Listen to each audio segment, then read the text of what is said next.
Changing your thoughts can change your emotions. David Burns.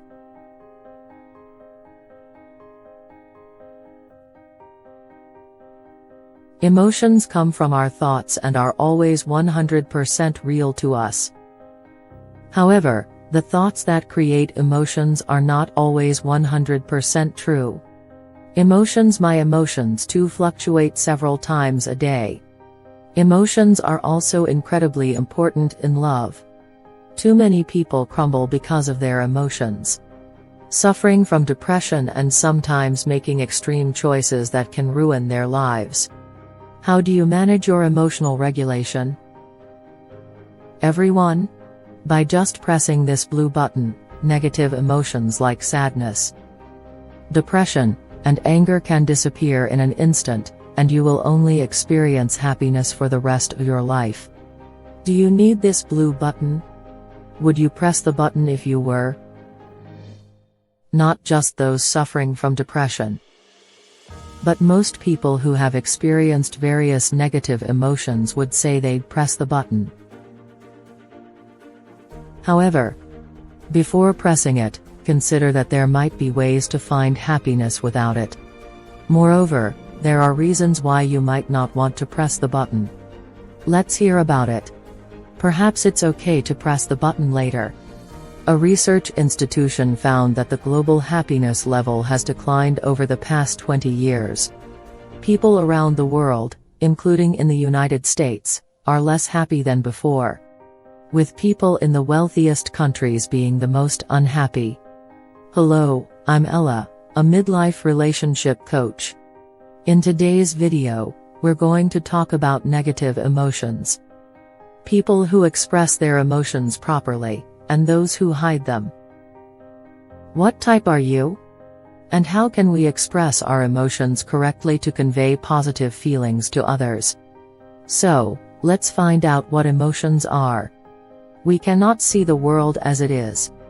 We think others will follow our thoughts and arrive at the same conclusions through the same logical process when they see the same things.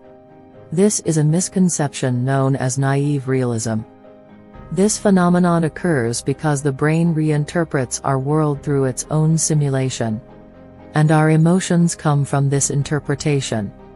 When people feel emotions like anger, they believe the world has made them feel this way and that they have valid reasons and logic to feel these emotions.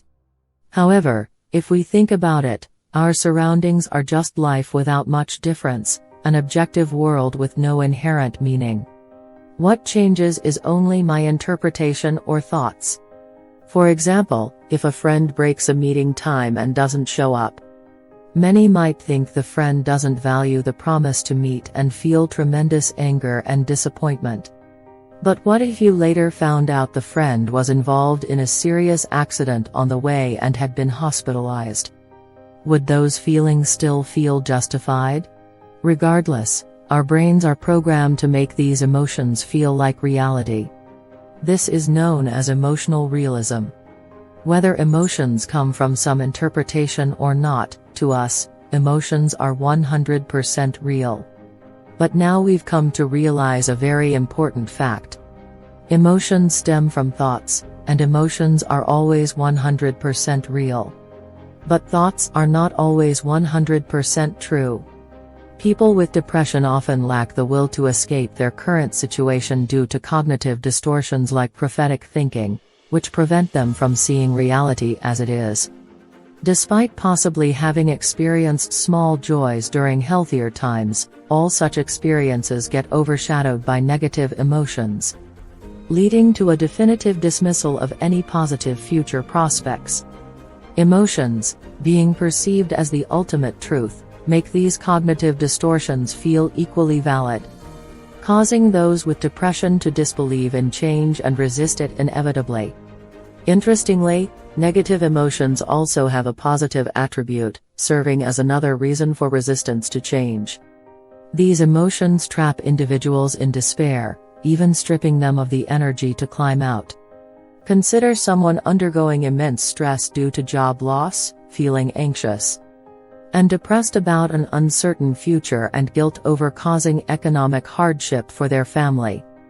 If a magic button could instantly erase these feelings, while the person might momentarily become happy, their motivation to improve the situation or seek new employment would vanish, perpetuating their family's economic suffering. Thus, the person's anxiety and depression act as a form of responsibility and love towards their family, motivating them to strive for betterment.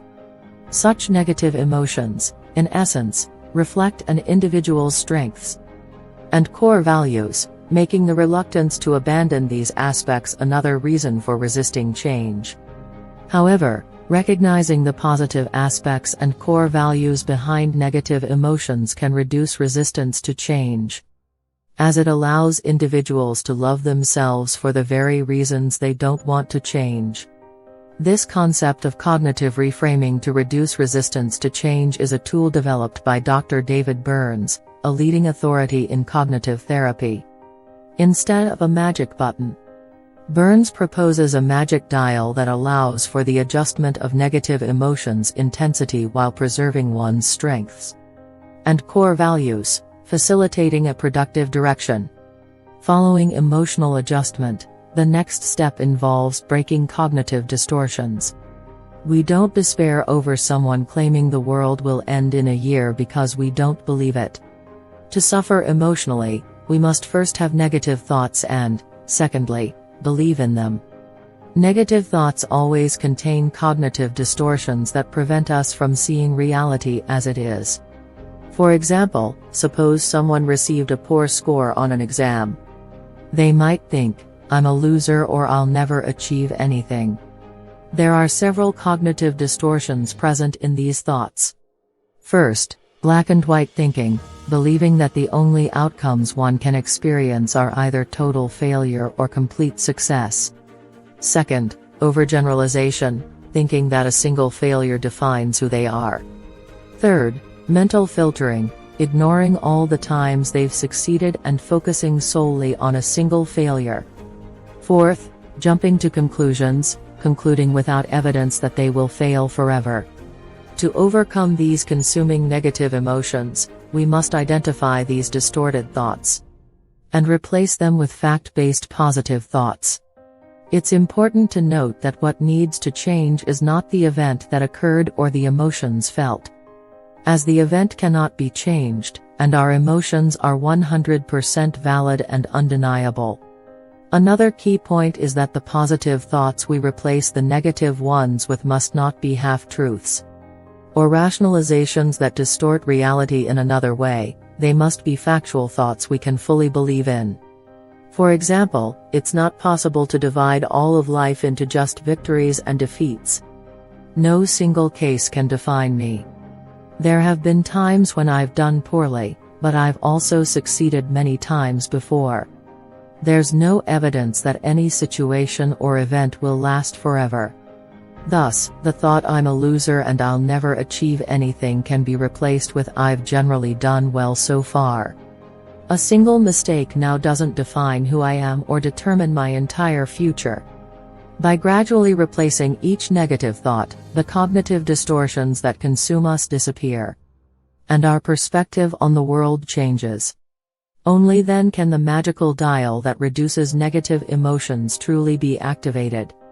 This intuitive and simple process is the core principle of cognitive therapy. This unique cognitive therapy technique, also known as fractal psychotherapy, is based on the theoretical background that our problems are summarized by negative thoughts at specific moments. By changing a few key thoughts, the aim is to change our entire way of thinking.